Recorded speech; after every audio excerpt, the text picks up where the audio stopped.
여러분은 자식을 빼앗길 뻔한 적이 있으신가요? 아마도 이런 질문이 이상하게 들릴 수도 있겠죠. 하지만 제가 평생 키운 딸을, 제 가슴속에 품었던 아이를 빼앗길 뻔했던 그 순간들을 오늘 여러분께 들려드리려 합니다. 비록 그 아이가 제 피와 살은 아니었지만 마음으로는 진정한 내 딸이었으니까요. 저는 꽤 이른 나이에 시집을 갔습니다. 20살이요. 사실 그때만 해도 대학도 안 나온 여자가 20이면 딱 시집갈 나이라고들 했었죠. 시댁에서는 큰아들 장가들었다고 좋아하셨고, 친정에서도 안정적인 집안의 딸 시집 보냈다고 다들 다행이라 했습니다. 시댁이 부잣집은 아니었지만 남편이 장남이라 나중에 살림살이 다 물려받을 거라고 기대들을 하셨어요. 신혼생활이 달콤했던 건 그리 오래가지 않았어요. 결혼하고 처음 1년은 나름 좋았죠. 남편도 제게 잘해주고 시어머니도 큰아들 며느리라고 동네에 자랑하고 다니셨으니까요. 살림살이는 빠듯했지만 행복했어요. 시장에서 값싼 생선 사다가 국 끓여도 남편은 맛있다고 다 먹어주고, 명절 때 시댁 식구들 대접하느라 손이 부르튼 날에도 남편이 쓰다듬어주던 그 손길이 아직도 생생해요. 그러다 결혼한 지 1년쯤 됐을 때 첫 아이를 가졌습니다. 그때 우리 집안의 분위기가 환해진 걸 아직도 기억해요. 시어머니는 손주 볼 생각에 얼굴에 웃음꽃이 피셨고, 저한테 보약도 지어다 먹이셨고, 우리 며느리 힘들지? 아들 낳으면 좋겠다 하시면서 절 챙겨주셨어요. 남편도 전과 달리 퇴근하면 곧장 집에 와서 제 곁을 지켜줬죠. 술자리도 다 미루고 설거지도 청소도 자기가 다 하겠다고 난리였습니다. 그런데 임신 셋째 달에 접어들었을 때였어요. 어느 날 갑자기 아랫배가 찌르듯이 아프더니 화장실에 가봤더니 새빨간 피가 주르륵 흘러내리는데 그 순간 얼마나 울었는지 몰라요. 남편이 부랴부랴 병원에 데려갔지만 의사 선생님께서 유산됐네요. 안타깝지만 어쩔 수 없어요 라고 하시더라고요. 시어머니는 겉으로는 다음에 또 생기겠지라고 위로해 주셨지만 속으로는 실망하신 게 눈에 보였습니다. 지금 생각하면 그때부터 조금씩 저를 보는 눈빛이 달라지기 시작한 것 같아요. 그래도 처음에는 크게 티를 내지 않으셨죠. 두 번째 임신은 그로부터 1년 후에 됐어요. 이번에는 더 조심했습니다. 무거운 것도 안 들고 찬 것도 안 먹고 계단도 천천히 오르내리고. 그런데도 또 셋째 달에 똑같은 일이 벌어졌어요. 이번에는 밤중에 갑자기 배가 아프면서 시작됐는데 찬 이슬처럼 땀이 흐르고 아랫배가 쥐어짜듯 아픈 거예요. 이번에도 피를 흘리고 결국 유산이 됐죠. 그 후에 남편이 저를 큰 대학병원에 데려갔습니다. 그때 산부인과 교수님이 저를 꼼꼼히 검사하시더니 충격적인 말씀을 하셨어요. 자궁 구조에 문제가 있어서 임신을 유지하기가 굉장히 어려울 것 같습니다. 아이를 가질 확률이 10% 정도로 매우 낮아요. 그 말을 들었을 때 하늘이 무너지는 것 같았어요. 남편 얼굴이 하얗게 변했고 저는 집에 돌아와서 밤새 이불 뒤집어 쓰고 울었어요. 그런데 제 몸 상태에 대해 듣고 나서부터 시어머니의 표정이 완전히 달라졌습니다. 그전까지는 그래도 며느리라고 챙겨주시던 분이 저를 보는 눈빛이 차갑게 식어버렸죠. 그래도 시아버지는 사람 일은 어떻게 될지 모르는 거라며 우리 며느리 탓하지 말라고 하셨어요. 아버님은 제게 항상 든든한 방패막이 같은 존재였습니다. 시아버지가 계실 때는 시어머니도 함부로 저를 대하지 못했어요. 시아버지는 늘 우리 며느리가 얼마나 착하냐, 아들 복은 없어도 며느리 복은 있다라고 하셨죠. 그런데 시아버지가 갑작스럽게 심장마비로 돌아가신 건 결혼한 지 7년쯤 됐을 때였어요. 장례를 치르고 49제까지 끝난 그 다음 주 일요일이었어요. 시어머니가 갑자기 방문을 벌컥 열고 들어오셔서는 제 얼굴을 똑바로 쳐다보시며 처음으로 독설을 퍼부으셨죠. 이제 우리 집에서 할 일 이 뭐가 있겠니? 애도 못 낳고 대도 못 잇는데. 그 말을 듣는 순간 온몸에 피가 얼어붙는 느낌이었습니다. 남편은 당황해서 어머니 그게 무슨 말씀이세요? 라고 했지만 시어머니는 계속 말씀하셨어요. 너는 이제 다시 장가들어. 나이 40도 안 됐는데 자식도 없이 이 여자랑 평생 살 거니?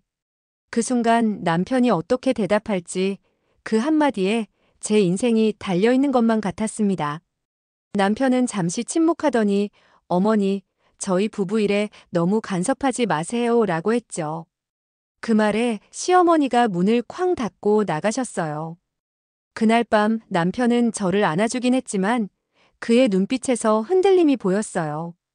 그때 처음으로 이 결혼이 오래가지 못할 수도 있겠구나 하는 생각이 들었죠. 그 일 이후로 시어머니의 노골적인 적대감은 계속됐습니다. 직접적으로 애도 못 낳는 년이라고 말하진 않으셨지만 그보다 더한 말들이 수시로 나왔죠. 친정에 갔다 오면 친정 나들이는 잘 다녀왔니? 거기는 딸이라도 있으니 좋겠다. 이런 식으로 말씀하셨어요. 제가 새 옷을 입으면 몸단장은 잘하는데 자식은 왜 못 나니? 하시고 제가 음식을 잘 해놓으면 손재주는 좋은데 그 손재주를 애 기저귀 갈아주는 데는 못 쓰겠구나 하시는 거예요. 한 번은 남편 생일상을 차리고 있는데 시어머니가 옆에서 한숨을 쉬시더니 우리 아들이 자식 복이 없어. 너 때문에 대를 못 이어서 걱정이야 라고 혼잣말처럼 하셨어요. 명절 때는 특히 힘들었어요. 온 친척이 모이는 자리니까요. 시어머니는 친척들 앞에서 노골적으로 저를 무시하셨습니다. 시댁 식구들 앞에서 가장 창피했던 일은 시숙모가 아기는 언제 가질 거야? 라고 물었을 때였어요. 제가 대답하기도 전에 시어머니가 얘는 못 가져. 애 못 낳는 몸이래 라고 크게 말씀하셨죠. 그 순간 모든 사람들의 시선이 저를 향했고 방 안이 쥐 죽은 듯 조용해졌습니다. 그때 숨도 못 쉴 것 같았어요. 시숙모께서 요즘은 의술이 좋아서 치료하면 가능하다고 하셨고 또 다른 분은 그래도 입양하는 방법도 있잖아 라고 말씀해 주셨죠. 하지만 저는 그때 제자리만 땅이 꺼져서 사라지고 싶은 심정이었습니다. 그런 수모를 당하고 집에 돌아오면 화장실에 들어가 수돗물을 틀어놓고 숨죽여 울었어요. 남편에게 말하면 내가 어머니한테 말할게 라고는 하지만 결국 시어머니 앞에선 아무 말도 못하는 남편이 원망스럽기도 했죠. 시간이 지날수록 남편도 저에게 냉담해졌어요. 처음엔 우리 둘이 잘 살면 된다고 하던 사람이 점점 우리도 아이가 있었으면 좋았을 텐데 라는 말을 자주 하더라고요. 그럴 때마다 제 가슴은 바늘로 찌르는 것처럼 아팠어요. 그러더니 남편이 점점 술을 마시고 늦게 들어오기 시작했습니다. 나중엔 아예 저를 여자로도 안 봤어요.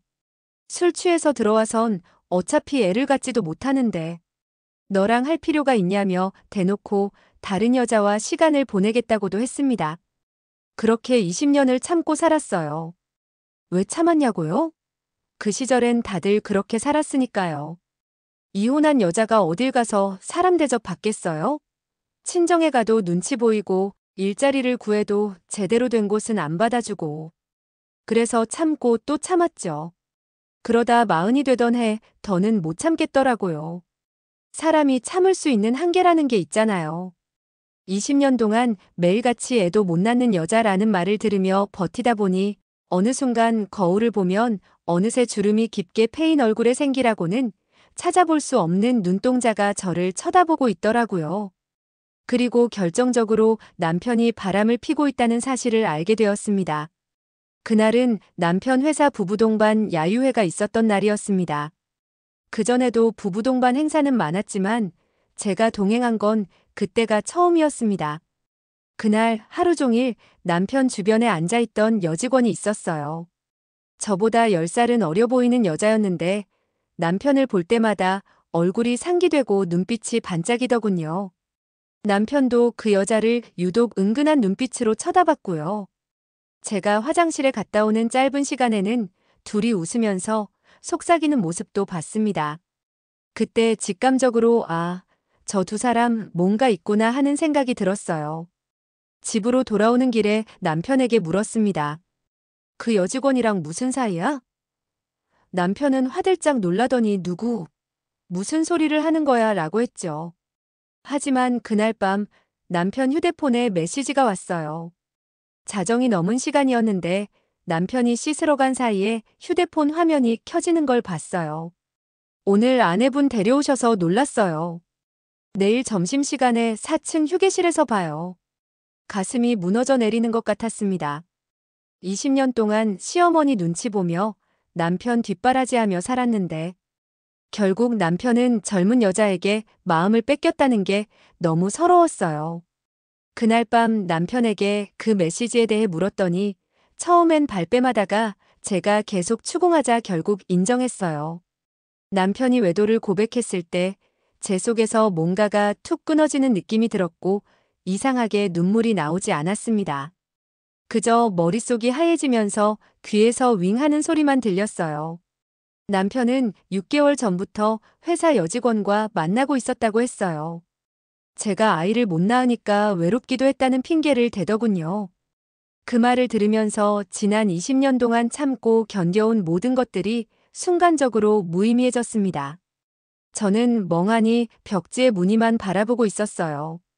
첫 유산 후 시어머니의 차가워진 눈길, 두 번째 유산 후 남편의 달라진 태도, 그리고 해가 갈수록 깊어진 제 자신에 대한 자책감. 모든 장면이 영화처럼 스쳐 지나갔습니다. 그러다 문득 이제 그만하자는 생각이 들었죠.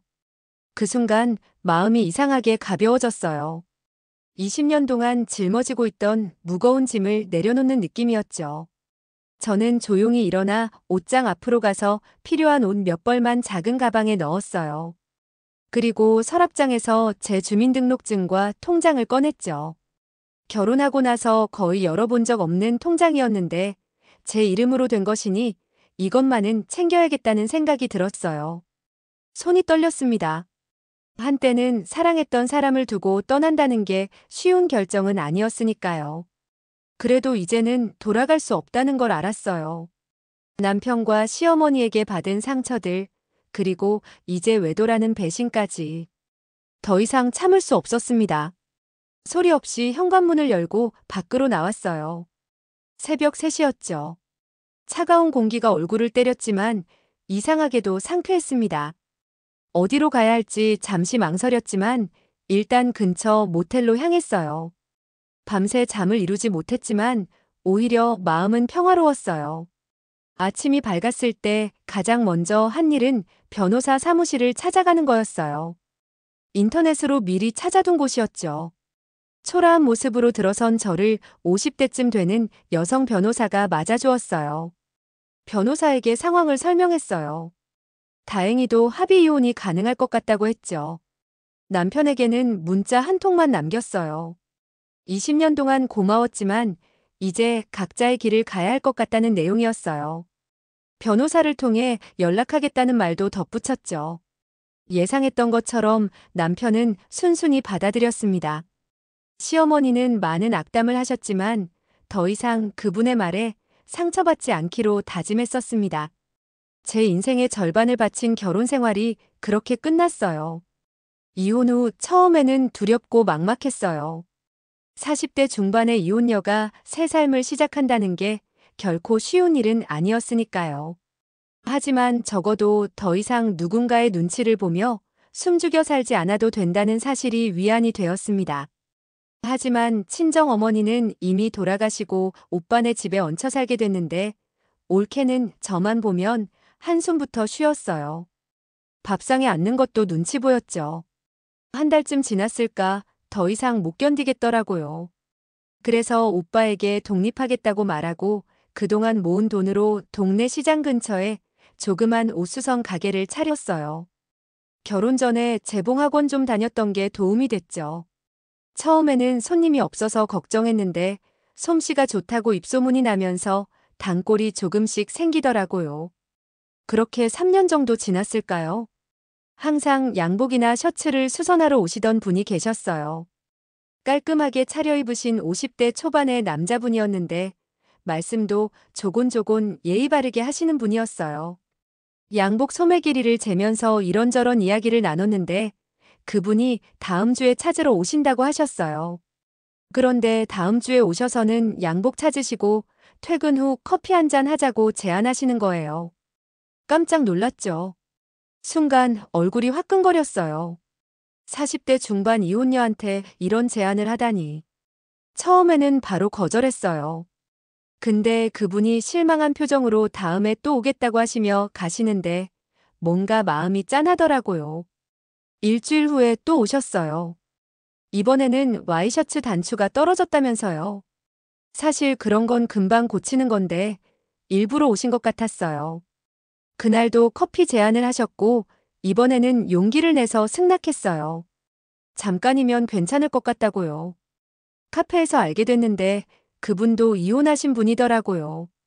12살 된 딸이 있고 전처와의 관계가 복잡했다고 했어요.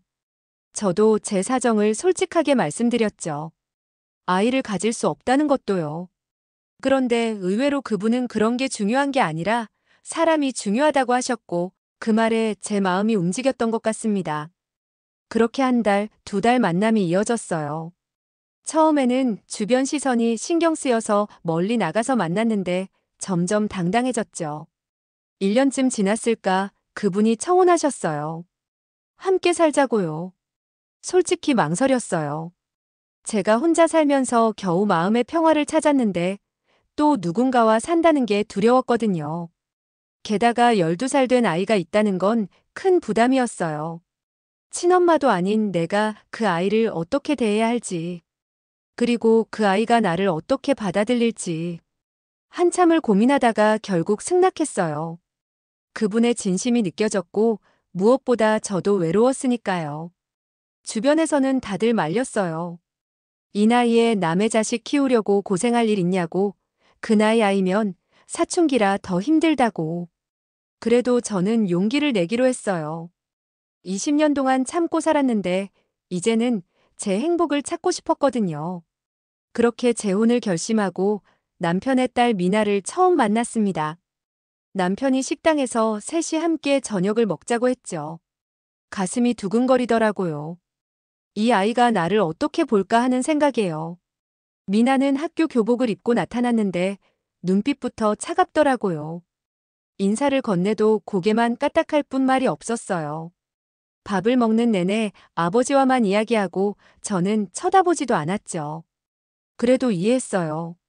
낯선 여자가 갑자기 아버지와 결혼한다고 하니 얼마나 당황스러웠을까 싶었거든요. 결혼식은 간소하게 치렀습니다. 미나는 결혼식에 오긴 했지만 내내 무표정이었어요.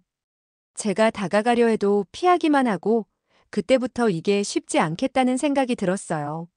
함께 살기 시작하면서 정말 힘든 시간이 이어졌어요. 미나는 저를 완전히 무시했어요. 제가 아침밥을 차려놓으면 그냥 먹지 않고 학교에 가버렸고 남편이 엄마가 차려놓은 밥 먹고 가라고 하면 자기 엄마가 아니라고 대꾸하면 나가버렸습니다. 처음에는 그런 반응이 서운했지만 이해하려고 노력했어요.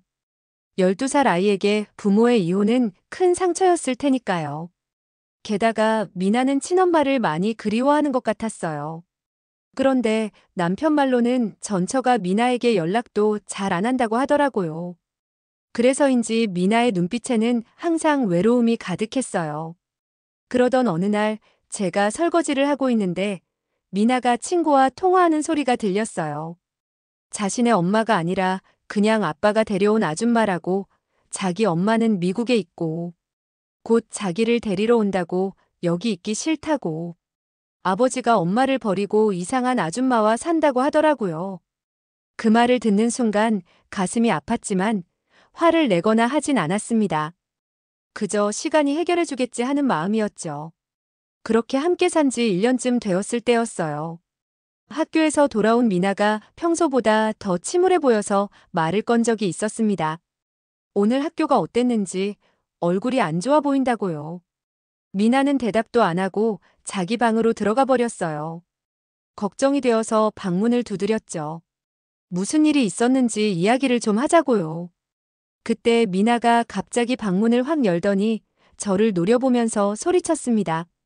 왜 자꾸 신경 쓰냐고, 자기는 이딴 관심 필요도 없다며 아줌마 때문에 엄마가 떠난 거라고 하더군요. 그러더니 갑자기 제 뺨을 때리는 거예요. 너무 순식간이라서 저는 아무 말도 못했습니다. 그 소리를 듣고 남편이 달려왔고 남편은 화가 나서 미나에게 손을 들었어요. 그 순간 저는 급히 미나를 감싸 안으며 말렸어요. 괜찮다고, 진정하라고, 미나도 마음이 많이 아팠을 거라고요. 그런데 미나는 제가 감싸 안자 오히려 저를 밀치고 방으로 달려가 문을 쾅 닫아버렸어요.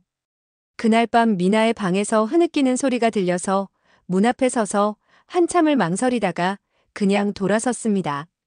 아직은 때가 아닌 것 같았어요. 그 일 이후로 미나의 반항은 더 심해졌어요.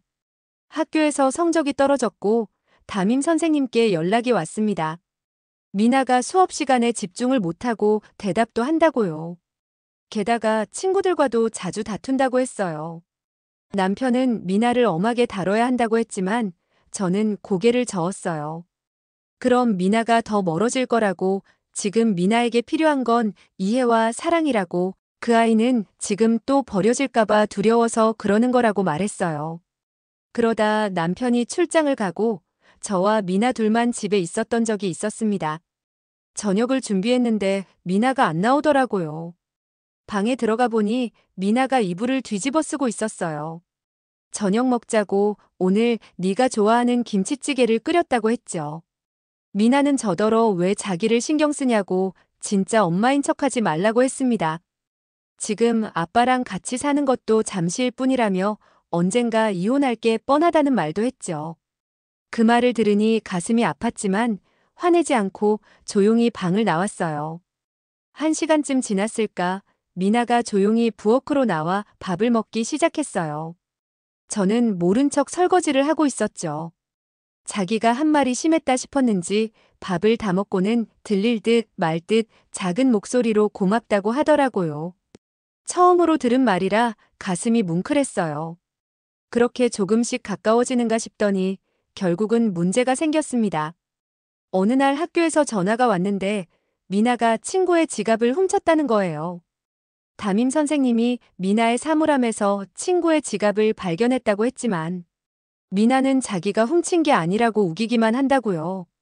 학교에 가보니 미나는 교무실 의자에 앉아 고개를 푹 숙이고 있었어요. 선생님은 심각한 표정으로 상황을 설명해 주셨어요. 미나가 평소에도 수업 시간에 집중을 못하고 친구들과 자주 다툰다고 했죠. 선생님은 가정 환경을 언급하시며 저희 부부와 상담이 필요하다고 하셨어요. 집으로 돌아오는 길에 미나에게 물었어요. 정말 네가 훔친 게 맞냐고요. 미나는 계속 아니라고만 했어요. 학교에 돌아오니 자기 사물함에 지갑이 있더라는 거예요. 누군가 자기한테 일부러 누명을 씌운 거라고요. 집에 도착하자 미나는 곧장 자기 방으로 달려갔어요. 문을 두드렸지만 대답이 없어서 한참을 기다리다 그냥 문 앞에 밥상을 놓아뒀습니다. 그런데 다음날 아침이 되어서도 방문 앞에 밥상이 그대로 있었고 손도 안 댄 것 같았죠. 걱정되어서 문을 열어보니 애가 없었어요. 학교에 간 줄 알았는데 미나가 학교에 오지 않았다고 전화가 왔어요. 가슴이 철렁했습니다. 어디 갔을까 고민하다 친구 집에 전화해봤지만 모른다고 했어요. 남편에게 전화했더니 바로 집으로 오겠다고 했죠. 온 동네를 뒤지다 미나를 발견한 건 동네 놀이터였어요. 조심스레 다가가 옆에 앉았어요. 미나는 처음엔 무시했지만 제가 가만히 기다리자 눈물을 글썽이며 말하기 시작했어요. 자신이 그런 짓을 하지 않았는데 아무도 믿어주지 않는다고. 친구들이 자기를 따돌린다고. 그리고 가장 힘든 건 친엄마가 카톡 답장도 안 한다는 거였어요. 순간 미나를 꼭 안아주고 싶었지만 참았어요. 대신 미나의 말을 진지하게 들어줬습니다. 그리고 솔직하게 말했죠. 저도 처음엔 너를 어떻게 대해야 할지 몰라서 겁났다고.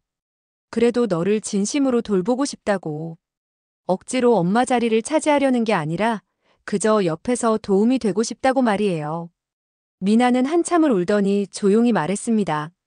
사실 자기가 지갑을 훔친 게 아니라 친구가 화장실에 두고 간 것을 돌려주려고 했는데 선생님이 발견했다고요. 하지만 아무도 믿어주지 않았대요. 저는 미나의 눈을 바라보며 말했어요. 내가 널 믿는다고.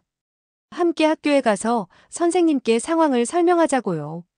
미나는 놀란 눈으로 저를 쳐다보더니 고개를 끄덕였어요. 그날 오후 저와 미나는 함께 학교를 찾아갔어요. 담임 선생님께 상황을 설명했고 친구를 불러 물어봤더니 정말 미나 말이 맞았어요. 오해가 풀렸죠. 집으로 돌아오는 길에 미나가 처음으로 제 손을 잡더라고요. 그 따뜻한 감촉이 아직도 생생해요. 그날 이후로 미나와의 관계가 조금씩 나아지기 시작했어요. 완전히 좋아진 건 아니었지만 적어도 대화를 나눌 수 있게 됐죠.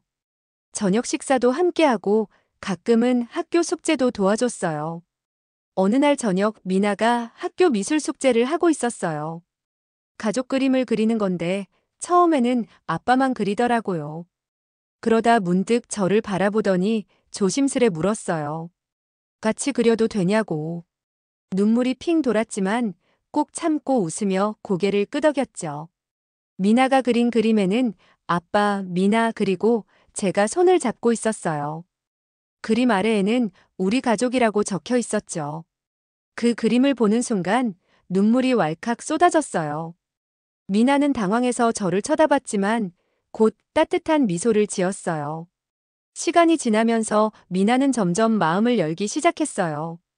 가끔은 학교에서 있었던 일도 이야기해주고 친구들과 다툰 일도 털어놓곤 했죠. 중학교 졸업식 날 미나가 제게 작은 편지를 줬어요. 거기엔 포기하지 않아줘서 고마워요. 엄마라고 적혀 있었어요. 그 한마디가 저에게는 전부였어요. 혈연이 아닌 선택으로 맺어진 우리 사이. 많은 갈등과 상처가 있었지만 결국 서로를 이해하고 받아들이게 된 거죠. 사랑은 인내고 이해라는 걸 그때 깨달았어요. 지금은 미나가 대학생이 되었어요.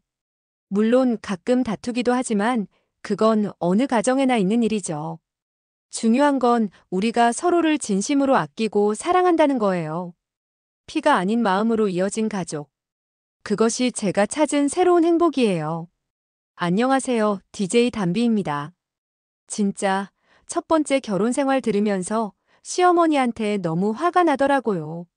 아니, 내가 일부러의 못 낳는 몸이 됐나요? 제일 속상한 건 본인인데 달래주지는 못할 망정 할 말 못할 말 구분 못하고 짓거리는 게 그게 인간입니까? 그리고 그 남편분도 정말 한심하다는 생각이 드네요. 자기 아내 지켜주지도 못하고 결국엔 외도까지. 솔직히 20년을 참은 게 오히려 바보 같다는 생각마저 듭니다.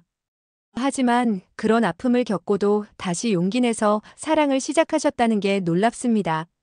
솔직히 많은 분들이 그런 경험 후엔 다시는 결혼 같은 건 생각도 안 할 텐데. 게다가 12살 의붓딸까지 있는 상황에서요.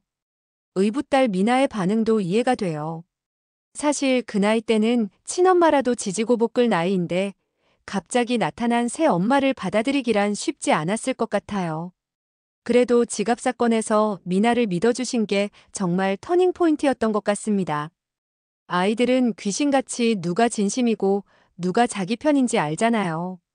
그 순간 미나의 편이 되어주신 게 그 아이 마음을 열게 한 것 같네요. 솔직히 이런 사연 들으면 와, 정말 대단하시네요. 같은 말밖에 안 나오는데. 그게 식상해 보일까봐 고민이네요. 그런데 진짜 대단하신 것 같아요. 피도 한 방울 안 섞인 아이를 진심으로 자기 딸처럼 품어주는 마음. 요즘 세상에 흔치 않은 것 같아요. 포기하지 않아줘서 고마워요, 엄마. 이 한마디를 듣기까지 얼마나 많은 눈물과 한숨이 있었을까요? 그 한마디가 다 보상해준다면 좋겠지만 그 과정이 얼마나 힘드셨을지 짐작이 갑니다. 오늘 이 사연을 듣고 계신 분들 중에도 비슷한 상황에 계신 분들이 있을 것 같아요. 모든 게 해피엔딩으로 끝날 수는 없겠지만 그래도 포기하지 말고 한 번 더 시도해보는 용기가 생겼으면 좋겠네요. 끝까지 시청해주셔서 감사합니다.